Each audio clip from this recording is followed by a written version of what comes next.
welcome to another edition of Radio Hermetica on the Paranormal UK Radio Network. Tonight's guest is an old friend of mine who I was fortunate to finally catch up with and actually meet face-to-face over Christmas in New York, where he now resides. We've known each other for many years, but it was the first time we finally actually got to talk face-to-face, which was really good. So I asked him if he'd like to come on to a show, and here we are tonight. My guest tonight is my friend Angel Millar. Angel, would you mind sort of telling us a bit about yourself? Sure, of course. Well, I've written 3 books, 2 of them about Freemasonry, and the last one on Freemasonry and Islam.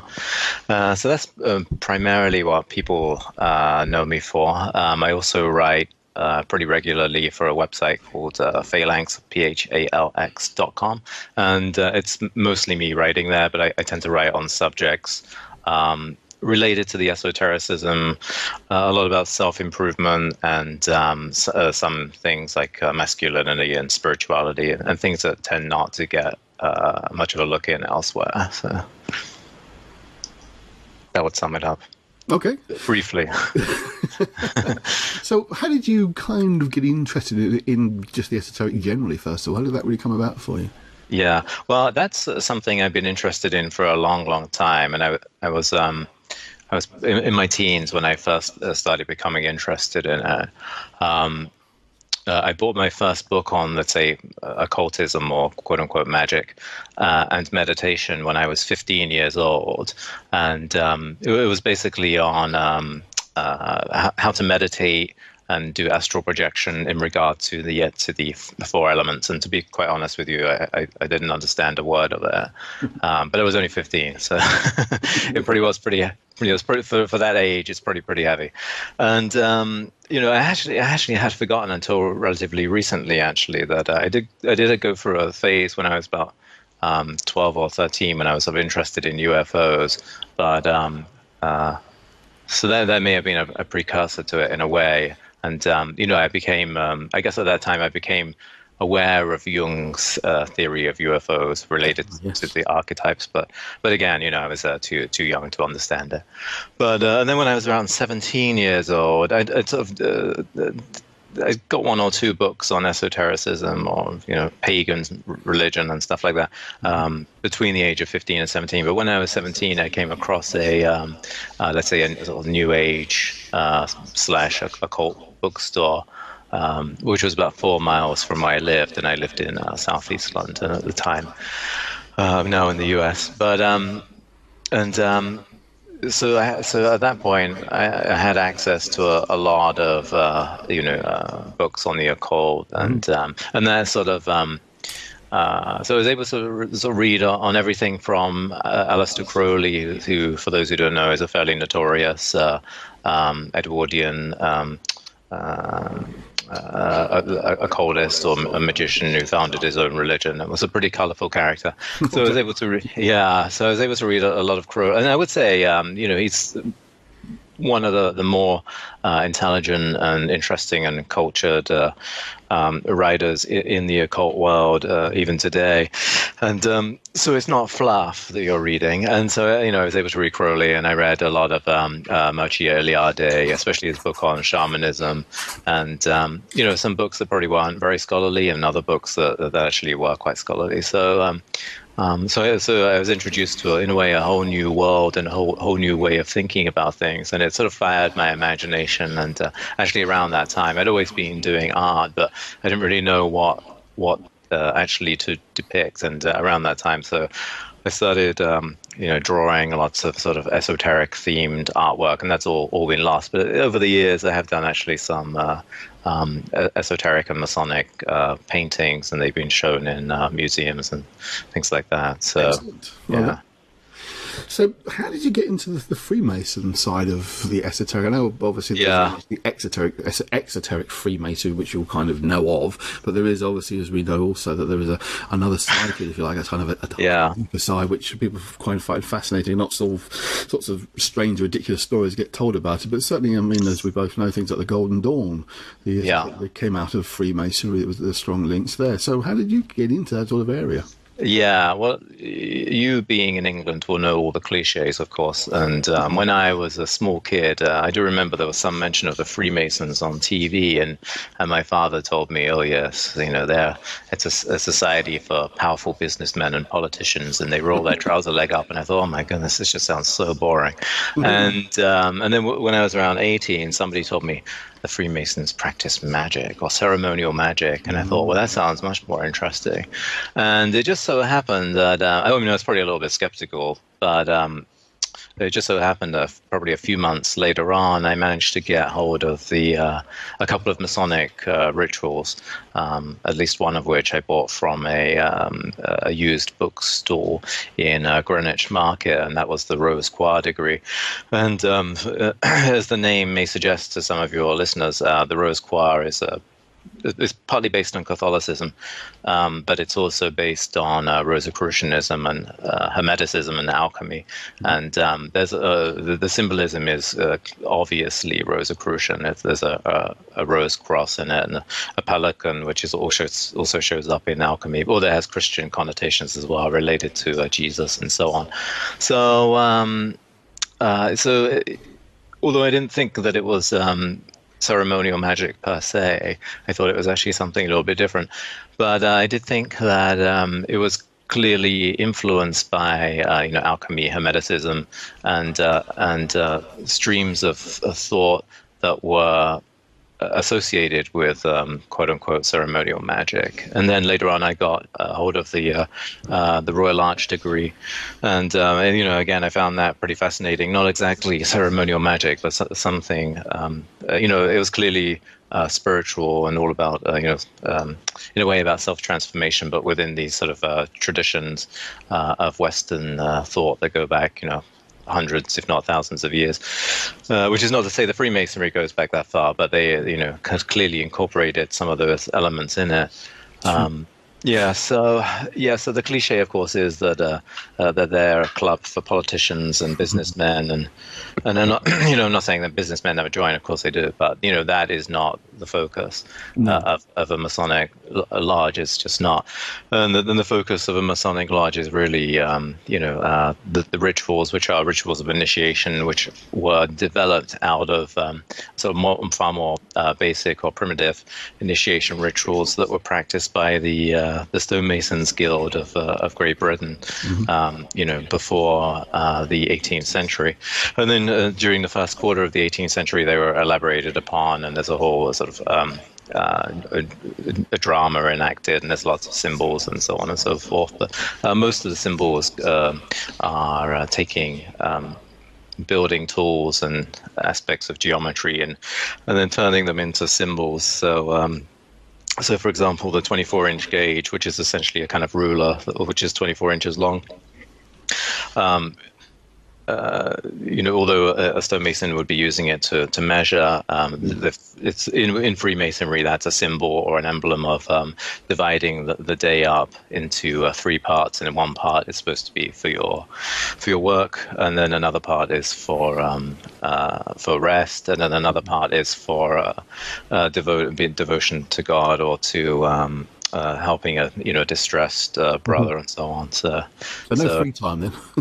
Yeah, no, I don't think it's actually possible, right, to do it quite like that. But not in this day and age, anyway. No. But I don't know anyone that would really devote 8 hours a day to God. But unless you're a monk. Yeah, that's the red chance, I think. But but nevertheless, I mean, I think it suggests that you should divide up your day or your life, and it should contain different components, something for work, the parts should be for spirituality. Obviously you have to rest, and I think we would add in health and fitness and so on, or health and physical training. And so I mean, I think taking it broadly, one can say it's the idea that your life shouldn't be just focused on one thing at the expense of the rest of your human nature, which it involves the mind, the body, and the spirit. So you want to develop those as well. So I would say that so that's really the real focus of Freemasonry. Not everybody wants to hear that, but that's what it is. It's these rituals that convey certain ideas about self-development, focusing on the spiritual, reminding of us of our mortality, that we only have a limited span of life, and that we have to make the best of it, and live our lives with a good conscience as we develop ourselves. So that might sum it up. Absolutely. So would I be okay to say that you are practicing Freemason yourself? I am. I don't actually often mention it, but I've noticed that people are mentioning it more and more these days. I think it's becoming less and less of a taboo. The reason I don't really mention it is because, in the same way that a church-going Christian who writes a book on the history of Christianity, going to church isn't really a qualification, because plenty of people go to church and don't know anything about the history, and the same thing with Freemasonry. A lot of people go to a Masonic lodge and don't necessarily know that much about the history of it. So, and I should probably say that my take on it is a little bit different to others. I think in that I regard it as a kind of a Western, let's say Western equivalent of something like Confucianism, which has certain elements in common. The emphasis on ritual, the idea that you should develop yourself and become, in a sense, the higher man. The emphasis on ancestors. I mean, I wouldn't say that Freemasonry emphasizes ancestors per se, but there's a definite appreciation for history and the idea of antiquity, and so there's some focus on respecting the past, and so that would be another thing. And and the idea that Confucianism, although it hasn't always been this way, but Confucianism can work with Taoism and Buddhism, and they can exist as kind of a unity of the three religions. Whereas, and in the West, Freemasonry has always been able to ingratiate Christians and people of other religions, Jews and Muslims, and so on, and Buddhists, and so on and so forth. And today, of course, I would say it's probably more and more the case that people are joining who don't have a religion per se, but are interested in spirituality and mysticism and things like that. So for me, it's a kind of Western equivalent of Confucianism. So, well, I know. Certainly, I have members of my own family who are Freemasons. They've actually asked if I'd like to join, and I haven't bothered. I must admit, it doesn't. That's okay. I mean, no worries. It's quite expensive as well. So I can think of a bit of my money. I'll be honest with you. Yeah, but I should say that it's generally kind of, as long as you believe in some form of God, there's not even necessarily question as to what nature that God might be. As long as there was the great architect or words along those lines, I think they tend to reference. That kind of thing. The other thing I was going to say, we were saying about someone going to church but not know much about the history. There's plenty of people written about Freemasonry who've never even met a Freemason. I think. Oh yeah, that's right. Yeah. Certainly, we get to the sort of more fringe of the conspiracy world, of the rather stranger ideas of this supposed power of Freemasons, etc., which we'll probably get onto a bit later on. But it is interesting that people have these conceptions and perceptions of what Freemasonry involved, and I said I've always thought of it as an interesting club. I've been to a few sort of weekend events, those ladies' weekends as they call them. I've done a few of those because I'm members of the family, and they've been like the chair for the year and that kind of thing, and you get involved in that way. And I've always found it quite interesting, but it's not. I'm not one for joining things. I'll be perfectly honest. I think we've talked about this thing before. I tend to my own with most of the things I do. So even down to the fact I used to co-host this show with somebody else, now I do it on my own. So it gives you more of a clue of what I tend to work with. But, I would imagine there is that kind of connectivity. You do get to meet interesting people who have similar ideas, and they can imagine that it can be helpful sometimes when you're looking for work and situations like that. Do you find it that does have that kind of day-to-day benefit as well? To be honest with you, no, I don't, because I think that you've sort of said a few things that aren't necessarily true, and one of them is that it's very expensive. And to be honest, there are lodges that you can join that are very expensive, but there's a whole range of what lodges charge, because it's up to the individual lodge to charge what they want to charge within reason. And so, you can join a lodge in New York City, I know, that would cost you no more than a gym membership, or maybe less than a gym membership. So, so it depends. I mean, you can spend a lot of money on it. I wouldn't recommend that personally, but as regards. So it must be the ones I've been introduced to then, because they were charging a lot more than that. Were they? Yeah. There are a few, and it's a curious thing, but Yeah, that's you really don't have to. Maybe it's different in England. I don't know, but yeah. And in regards to finding jobs through Freemasonry, no, I haven't experienced that. At all. And I think part of the reason is that lodges in the US, at least, are made up of people of all different professions. So it's not really like somebody would go and meet lots of other people in their own profession. And I think people, quite honestly, just use LinkedIn these days. I think, to be blunt, I think gone are the days when people hired their friends or hired people that were in the same club. I think now you actually have to produce results in most cases in whatever field you're in. I'm sure I've met people that clearly did nothing for a living, but they weren't Freemasons. But usually they get ousted pretty quickly, I've noticed. Fair enough. Now, so these are some of the kinds of things that obviously people perceive as being the case to some degree myself, as I say, just from talking to my own family, but it's never really kind of leapt out. It was something I'd be that interested in, but that is probably one of the most common misconceptions. I think the idea that it is scratch your back, if you give the policeman arrest you for something, you give him a funny handshake and away you go, don't worry about it. That idea, I think, probably does persist, and that's probably the basis, I think, of, again, this kind of darker conspiracy stuff that tends to float around Freemasons, which has always amused me, and I've had conversations in the past with people about this. And I said, well, how many people have you met who are actually involved in Freemasons? Oh, no, nobody. I wouldn't associate with those sort of people. It's like, okay, but you know an awful lot about them because you've never met one. Yeah, that's right. Yeah, I mean, I suppose, the idea of secrecy worries some people, but, the secrets, quote unquote, that Freemasonry keeps, basically is all the things I've written about in my book, and that hundreds of other authors have written about. So it's all out there anyway. But it's really, it's not the secrets like dealing in politics or anything like that. It's secrets like, what does this symbol mean? And the symbol means something related to your own personal development.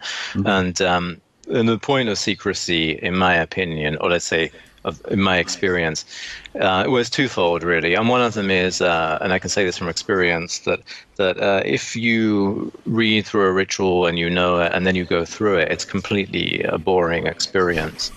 And because you know everything is going to happen, and you're kind of critiquing it as it goes along. You're like, well, the one I read has all this other stuff in it. Where's that? And this is boring. So it's better not to read it, because and then it's the whole point, well, not the whole point, but an element of it is the sort of surprise and not knowing what's going to happen or what you're going to experience. So that's one reason for secrecy. But I would say on a more profound level, and I'm not saying that people sat around debating and saying, oh, this is why we should have secrecy, but as a practical effect, I think that the secrets that we as individuals keep tend to be things like all the things that we've done wrong, that we got really drunk, that we said something really stupid, or we said something really offensive, or that we hurt someone intentionally or accidentally. And that's all the stuff that we keep in our heart and that sort of weighs us down and weighs on our conscience, and we don't want anyone to know. And then Freemasonry says, well, you should keep these things secret, and these things are all about self-development and how to become a better person.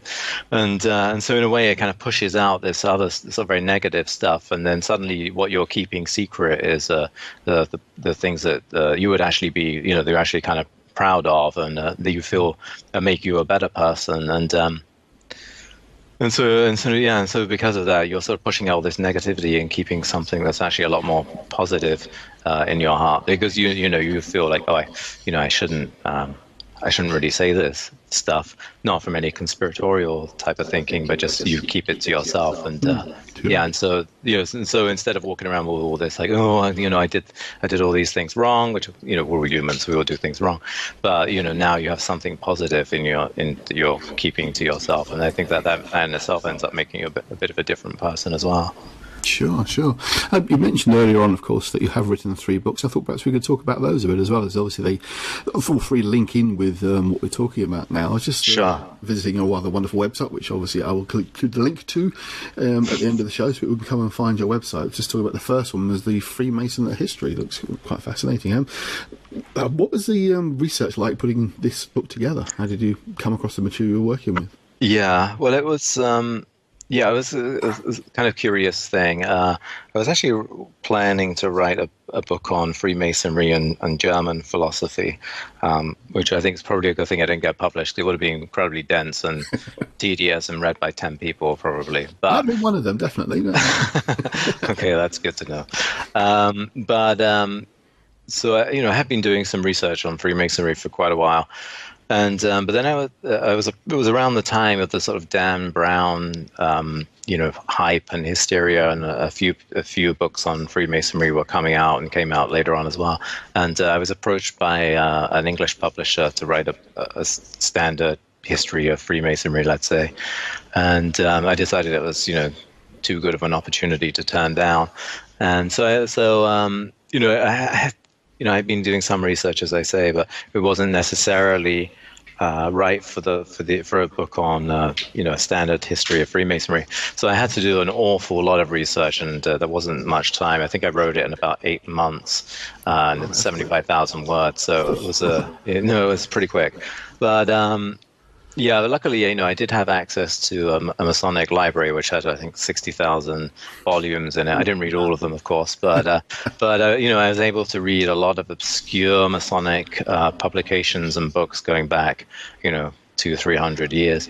So, I got a pretty unique insight into it. And luckily as well, they also had this is the Chancellor Robert R. Livingston Library in New York, but they also have a fairly large collection of Masonic artifacts as well.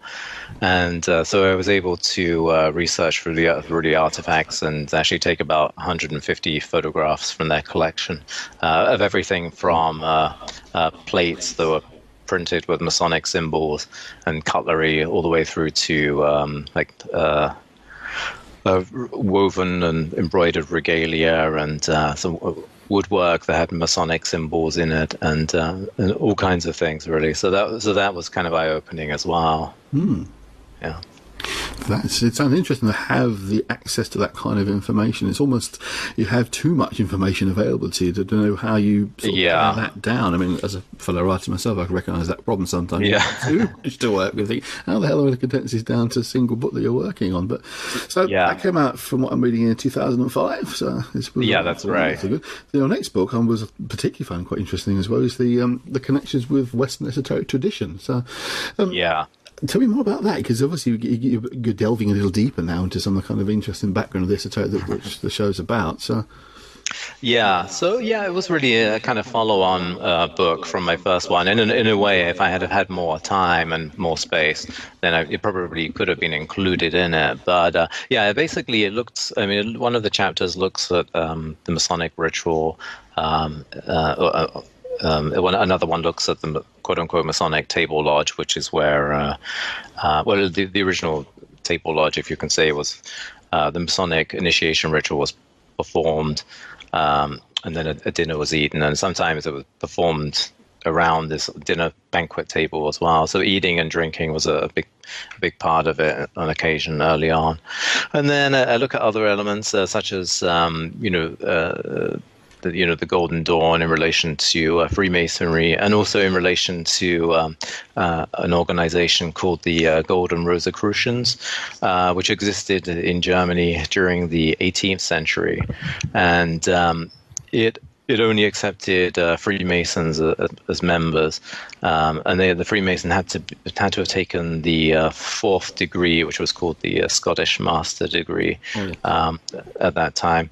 And I should say that during that time in Germany, there were all kinds of different Masonic rites being invented by various people, and claiming that that their rite had all the real secrets of Freemasonry, and so there were sort of hundreds, if not thousands, of Masonic rituals floating around. Most of them died out, and Masonic rites, and they are the ones that absorbed all these other elements such as alchemy and Rosicrucianism and Christian mysticism and Christian knighthood and so on and so forth, and made all these very colorful rituals. And so the Golden Rosicrucians come out of that milieu. But so you had to be a Freemason to join it during the 18th century, and but they claimed to to teach laboratory alchemy and to have the secret of the elixir of life. It's kind of unlikely that they did, and and also to raise spirits or ghosts with this sort of ghost raising machine. And they became quite large and in a way quite influential. But eventually they, like most other organizations at that time, they died out. And but they invented a degree system of, I think it was 9 degrees, and then that was taken on by the Societas Rosicruciana in Anglia, which was officially it's the first ever Masonic research society to be founded, but it has a ritual for each degree. And it is true, they definitely emphasize research, and you really are supposed to be researching and writing papers on Freemasonry, but also on other religious and spiritual traditions from the world over, and actually that is really has always been its emphasis. It has always been to look at the world's spiritual traditions, whether that's Kabbalah or, let's say, tarot or Sufism, and even when you look at I was looking at a list of papers that I forget which Societas Rosicruciana group it was. Instead of being called lodges, they're called colleges. But there was like one college in a fairly obscure part of the USA, not New York or anywhere like that, about 100 and something years ago, that were asking for articles on, I think it was on the Druze, and which is an obscure sect in the Middle East, and among many other things, Kabbalah and so on and so forth. And virtually no one has heard of the Druze today. And in the late 19th century, it must have been almost no one had heard of the Druze. And within this sort of serious sort of Masonic world, there's an interest in that, as well as interest in Sufism and Kabbalah and really any sort of spiritual tradition that they could learn about. So. Well, everyone's clear. Druze as in D-R-U-Z, not Jews. It sounds that's right, doesn't it? Yeah. I'd actually heard of them to do with the war in Lebanon back in the 1980s. There was a Druze militia, but that's the only time I'd ever heard of them before. So it was a name I'd actually come across. It's interesting, of course, we both know that the apocryphal story about how the Golden Dawn got its original foundational documents was a German group with the Golden Dawn. So the Golden Rosicrucians of the Golden Dawn, you do wonder, is there kind of is it that they knew of the existence of the Golden Rosicrucians and used a similar name to validate the Golden Dawn's documents? Anyone who's listening wonder what the hell we're talking about. The Federation of the Hermetic Order of Golden Dawn always claimed that they found some documents in the back of a book they bought in Portobello, one of the members, that outlined a group of rituals in German and an address to contact Fräulein Spriegel, I think it was, about possibly forming a group. And they contacted that supposed address. The address didn't initially respond, then it did, and said that I think she was no longer alive, or the group was no longer existent, but they were given permission and they found the UK version of that Golden Dawn group. But it was complete apocryphy. Much of it was based on Frederick Hockley's material, and it was just a good story that was made up for you to validate what you were saying before about the groups trying to prove that they are the ones with the secret knowledge. And that seems to be a theme that runs through so many different occult organisations and occult approaches that need to try and validate. But I do wonder if perhaps they knew of the Golden Rosicrucians and there was a kind of using that idea to kind of link in the Golden Dawn rituals to give them some kind of validity. Yeah, well, I believe, I forget who it was, but I believe one of the founder members actually did have a copy of the Golden Rosicrucian rituals, and the system of degrees is the same. It has the same number and the same names as the Societas Rosicruciana, which has the same number and same names for the degrees as the Golden Rosicrucian. So it was something that was known about. I mean, to certain individuals anyway, who went and researched this at the United Grand Lodge of England's library and so on and so forth. So cool. So that kind of ties it in that there was often you can find the chains of knowledge that exist, and often not quite as obvious as you might think or as easy to find. No. But little garnishes, little links, little connections that kind of work together. Which kind of brings us on to your third book, which has came out fairly recently. I know 2015 was the first, and you've revised it in 2017. Yeah. Very nice, you sent me a copy. That one, it's fascinating. I think there is one of those ones that's got probably get some people's juices flowing in terms of what you're talking about. But I do find it very interesting. If you want to tell us about your third book. Yeah, so my third book is on the connections between Islam and Freemasonry from around 1850 to, I mean, it goes much later than this, but to around, say, the 1930s. I mean, although I go all the way through to even looking at Ayatollah Khomeini. I mean, he wasn't a Freemason, but clearly he was very interested in Islamic mysticism, although Freemasons were persecuted once he came to power, so there is that link. Although that wasn't unusual. The same thing happened under Saddam Hussein as well. But yeah, so I looked at basically it looks at the connections between Islam and Freemasonry for that period, or if to be more technically correct, between let's say the more spiritual and intellectual members of the Masonic fraternity and the more engaged and often more radical members of more radical sort of Muslims or nominal converts to Islam in some cases. And so there are some very strange connections between them, but there are, in my opinion, it's actually an important, if slightly obscure, aspect of the history of Islam and the West.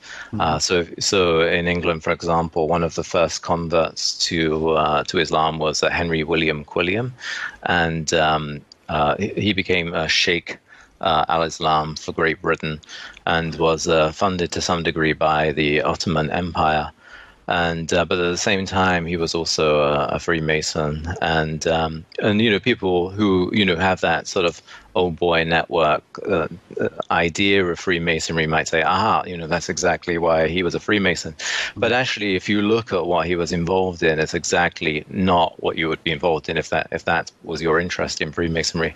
Because although he was involved in sort of mainstream or regular Freemasonry, beyond that, he was involved in the Swedenborgian rite of Freemasonry, which was an obscure and I'm pretty sure unrecognized rite that was based on the teachings of Emanuel Swedenborg. And again, I mentioned that there are all these kind of rites that appeared during the 18th century, and they were still appearing and disappearing during the 19th century as well. And that was one that's sort of fallen by the wayside, but.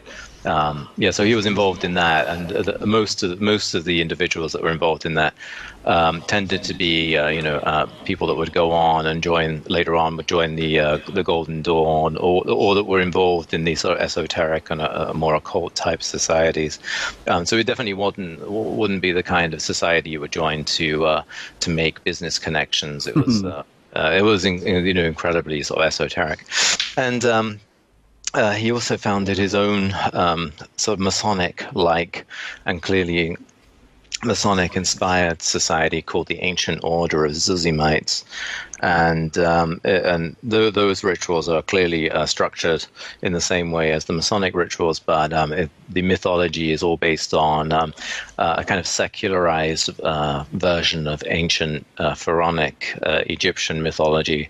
So you have Isis and Osiris, but they're not actually gods in it or goddesses. They're portrayed in this other way. So it's Captain Osiris, who's this sort of leader of this sort of army, and his enemy Seth steals or kidnaps Isis, who represents the virgin truth, and then he puts her in a well, and Captain Osiris has to go and rescue her from this well and all this kind of thing. So it's this incredibly strange mythology, really.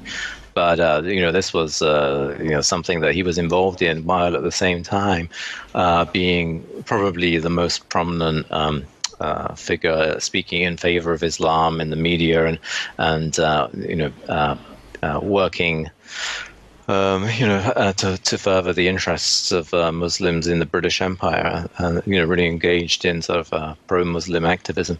So it's kind of a curious combination. But then if you look at elsewhere, for example, Egypt, Jamal ad-Din al-Afghani, who is really the first person to come up with this pan pan-Islamic ideology, which later influences modern Islamism. But he was involved in Freemasonry in Egypt. He joined some lodges, and then he founded his own National Grand Lodge. And he did try and use Freemasonry to promote the interests of Egyptian nationals over the Europeans that were there, essentially running the show at the expense of the Egyptian nationals. And so you do get these sort of strange connections across the globe. And in America you have organizations like the Moorish Science was founded by Noble Drew Ali, and it was essentially a black nationalist organization or a black nationalist religion, although they allowed white Irish people to join. Could you have to both? You had to be white Irish. You couldn't be white anybody else. No, because the Irish were discriminated against, so they regarded them as essentially a kind of as part of the black race in a way. Okay. If you look at Moorish Science, so they claim to practice sort of original Islam.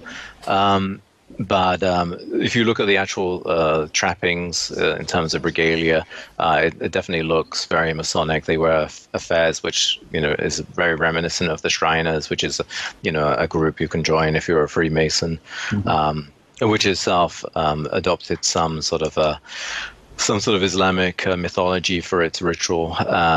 We can get back onto the Shriners in a minute if you want, but yes. Yeah, but with the Moorish Science, so and there's some suggestion of some Masonic element to it, at least visually, but they claim to represent original Islam at the same time. So it's quite curious. And even there's a movement that's been around for a few decades called the Five Percenters, or the Nation of Gods and Earths, which came out of the Nation of Islam.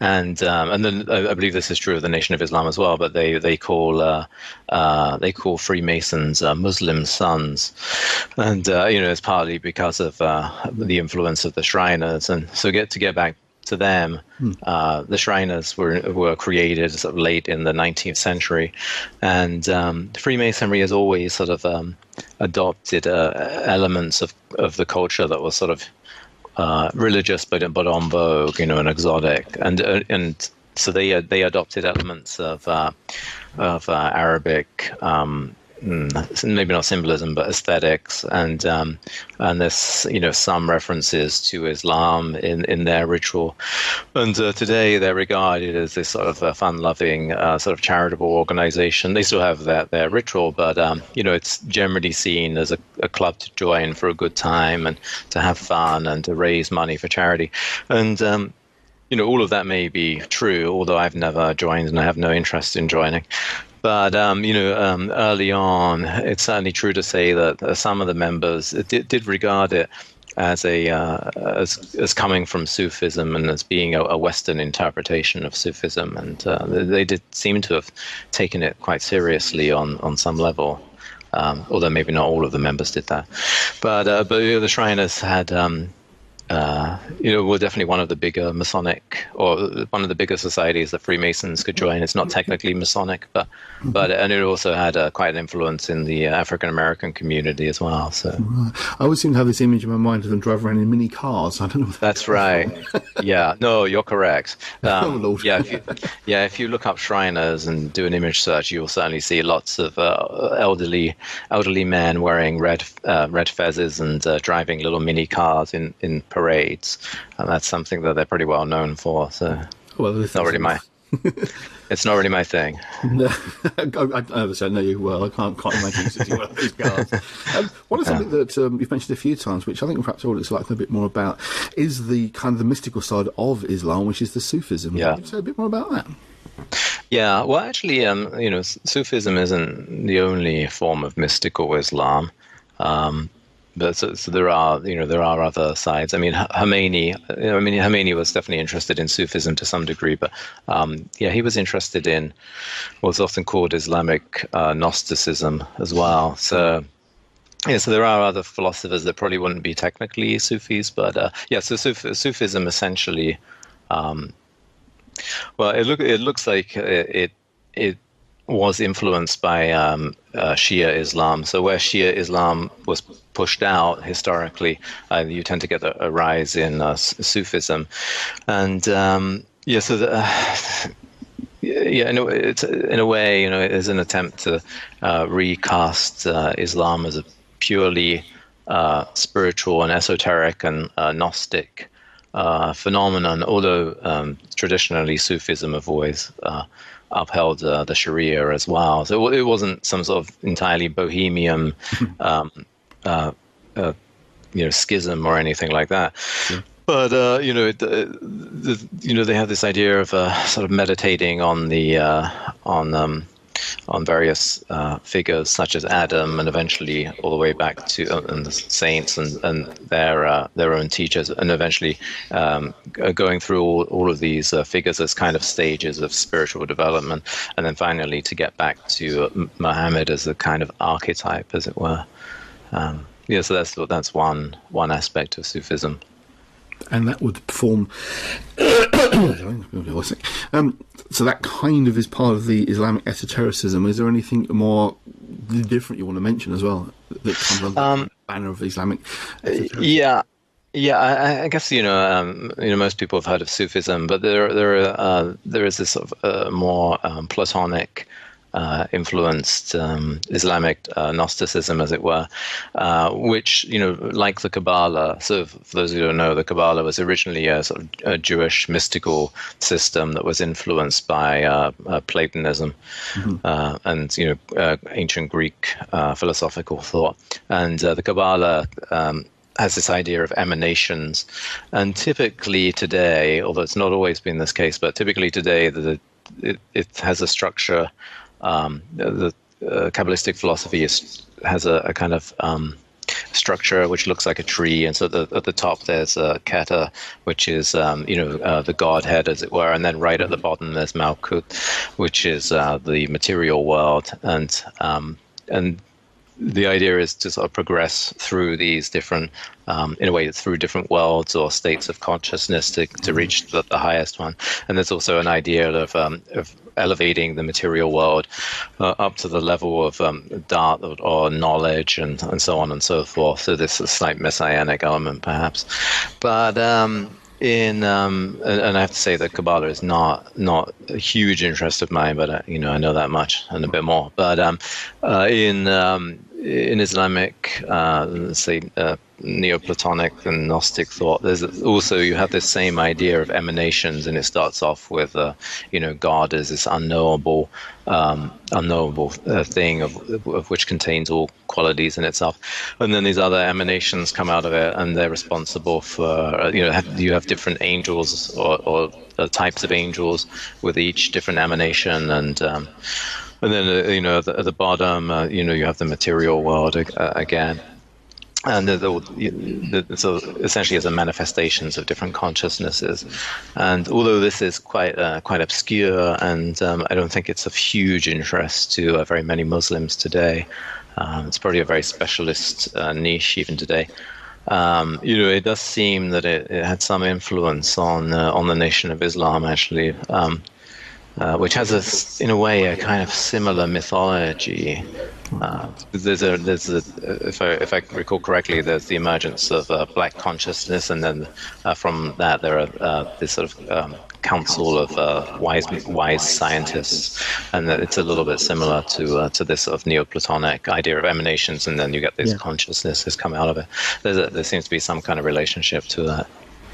That's fascinating stuff, because funny on the other side, I am very interested in, quite very familiar with the Kabbalistic stuff, so interesting to see the different kind of parallels. I mean, one of the things that research has shown is a definite influence in some of the medieval Kabbalah work that's coming from Islam, particularly in Spain, where of course it holds control of large parts of Spain in the Middle Age period or earlier on. So there's definitely a feed in from those similar kind of ideas, and it's some would argue that the original ideas have come from Islam. I'm not so sure, because some of of the ideas that are in the Kabbalah go so far back they couldn't possibly, because Islam didn't exist. But that Middle Eastern influence with both kind of cultures intermingling with each other as they were in those days, more so they are now very polarised. But you can see that there's definitely going to be a feed across from one to the other, certainly. That really is absolutely fascinating stuff. And I'll have another read of your book because it really did grip me. Because it's covering stuff that, you know, people almost would rather not know about. People tend to think of sort of modern day Islam as being this rather brutal, extremist religion of violence, which we know it's not. It's just a lunatic fringe that are treated that way. But unfortunately, that's very much in the public's eye and an idea of what Islam's about. To see there is a much more not say cultured, but kind of more intellectualized approach that the Muslims are interested in, that we don't even know about over here, because it doesn't fit the narrative of the time, does it? Unfortunately. No. When I think, to be perfectly blunt, that one of the problems with our own time is that whether you're on the left or right, or whether you read or watch media that is left-wing or right-wing, absolutely everybody is trying to convince you that it's really, really, really simple, when actually it's not really simple. It's actually really, really complicated. And you know, to think that a religion that's been around for 1,500 years interacting with the world is simple is completely ludicrous. But unfortunately, that is the narrative, and a lot of the problem comes from the way Islam is defended, which is often in completely ludicrous ways by people that actually don't know anything about the religion. So, and it would be better if they were kept quiet in a way, so that people can actually have a serious conversation about it. Absolutely. I can pause for a second. Is there anything particular in the book you want to highlight? I mean, it's entirely up to you. The only thing I would really highlight is, you know, that it definitely is a history that you won't read anywhere else. I mean, no one has written a book on Freemasonry and Islam, and much of the material has never really been written about before, or at least in our lifetime.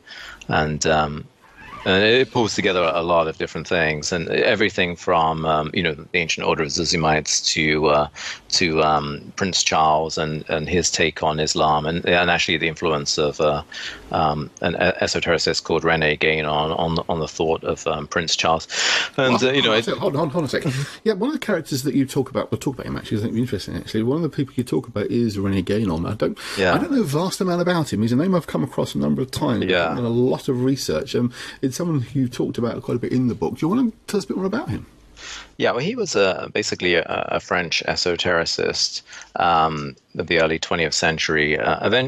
He founded what's the school of traditionalism, quote unquote, which is not. It's not the idea that traditions like eating Christmas pudding is good. It's not that. It's not that sort of tradition. It basically, it's the idea that there was a primordial revelation from God at one point, and then it essentially disappeared, but it went into the other world religions such as Christianity and Judaism and Islam, and possibly even in Hinduism and maybe even Buddhism, and so unlike other spiritual, let's say more New Age type traditions, traditionalism says that you have to belong to a major world religion, and then. So let's say you join Christianity. So you would become a Christian, and you would go through the sacraments, and to the outside world you would just look like a regular believer doing what Christians should do and taking it very seriously. But the real difference would be that you would know that it's a sort of part of this primordial revelation which is shared with other religions, and that's the major contribution of Guénon. In a way, it could be seen as quite New Agey, because you could say that the same ideas are seen in Islam and Judaism and Buddhism, but the major difference being that you're supposed to practice one of them, not sort of pick and mix them together. And eventually he converted, or quote unquote moved into Islam, and he spent the remainder of his life in Cairo essentially as a practicing Muslim. He did take it seriously, and he's also known because he wrote a lot of books that were kind of critical of Western modernity. Although I think later in life he realized that the East wasn't necessarily all it had been cracked up to be either. But he was sort of critical of this mass sort of commercialization and consumerism, and the emphasis on quality, the emphasis on quantity rather than quality, and the idea that everything is the same and everything is sort of mass. And so his ideas, which are quite critical, have seeped into various things.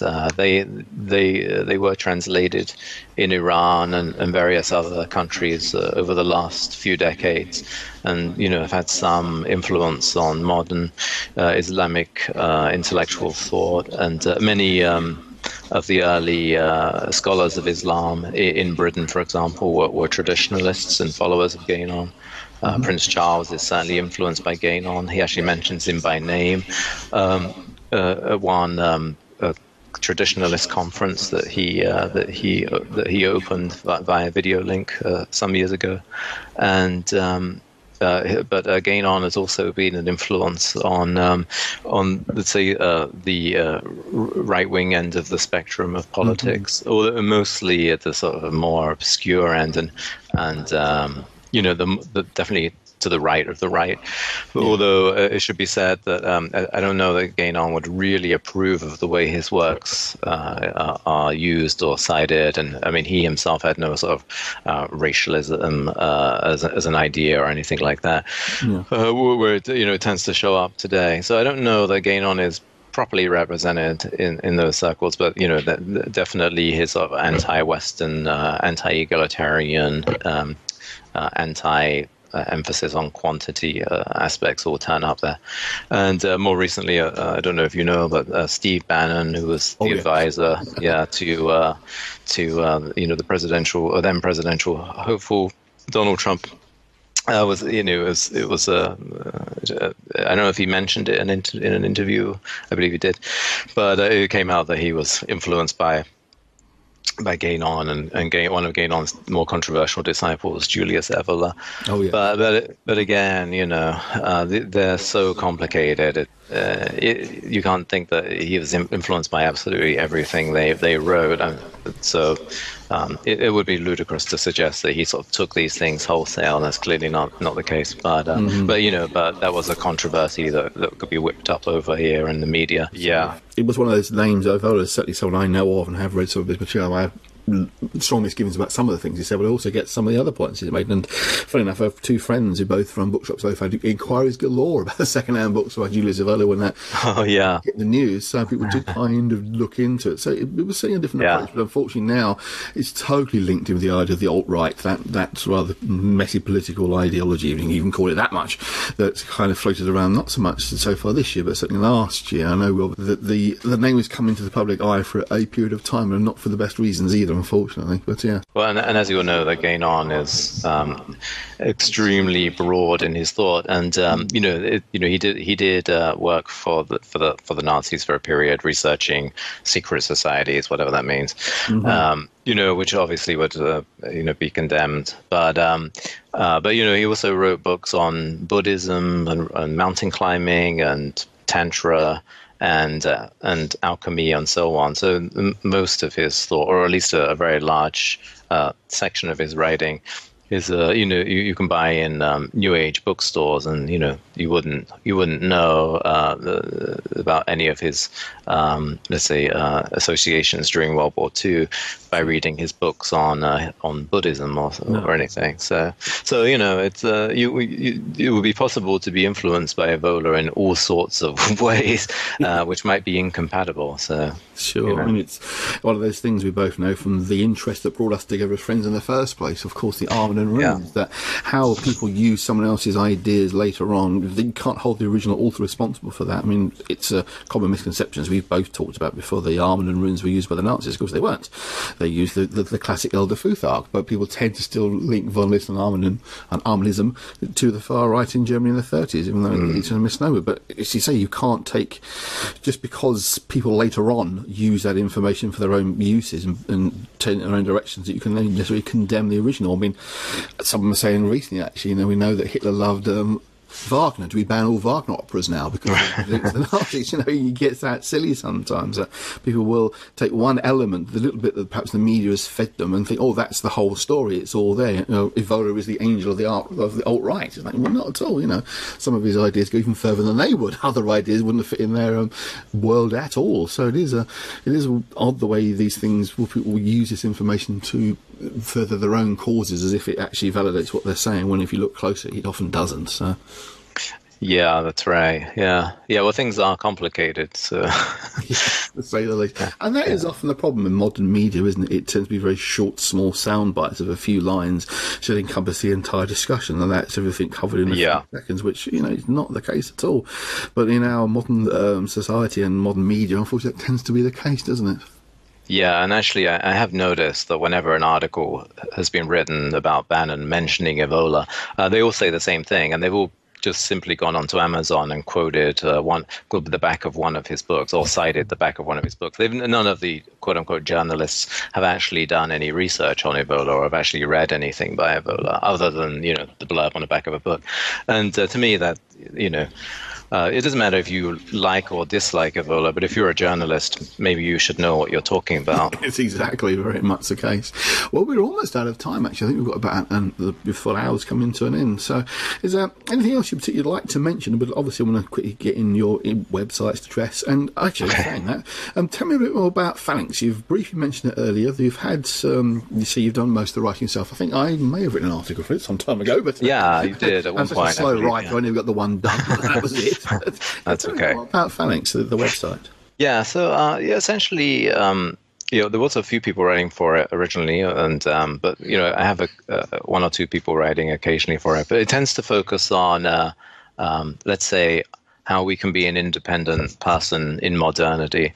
And so one of the things that I definitely stress is that you should develop yourself mentally, spiritually, and physically, and you should know some martial arts, but you should also have a spiritual practice and be well read and thoughtful as well. Mm-hmm. So I think that would sort of neatly sum it up. But because of that, it's quite probably a controversial website, because it doesn't tell people that they should go with the flow politically and believe whatever is in vogue this week, but that they should essentially develop themselves along more archetypal lines, which quite frankly have actually existed in every single culture you can think of, whether it's Islamic or whether it's pre-Christian tribes in Europe or in Asia and so on and so forth. And my opinion, although this is not everyone's today, of course, is that the politics that we're being fed is at best a waste of time and probably entirely self-destructive, and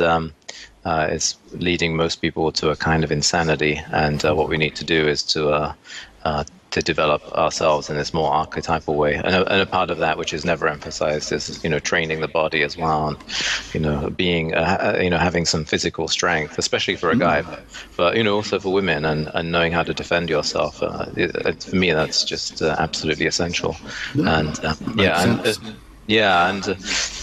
it's something that you should do anyway, but it also affects the mind.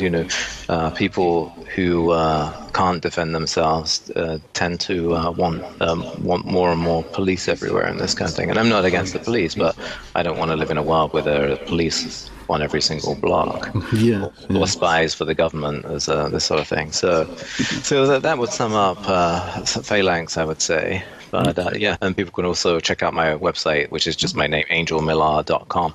But I don't tend to update it that much. But it has a little bit of info about me on there as well. Sure. So Phalanx is the main one to find more information about you. There's not really a lot of information on me, but that's typically where I write articles these days. So you're more directly involved. So just to make that clear for everybody, the spelling is not quite the same as the word for the website address. Is PHALX mysticism.wix.com. Well, thank you very much, Angel. It's been absolutely fantastic and absolutely fascinating conversation with you.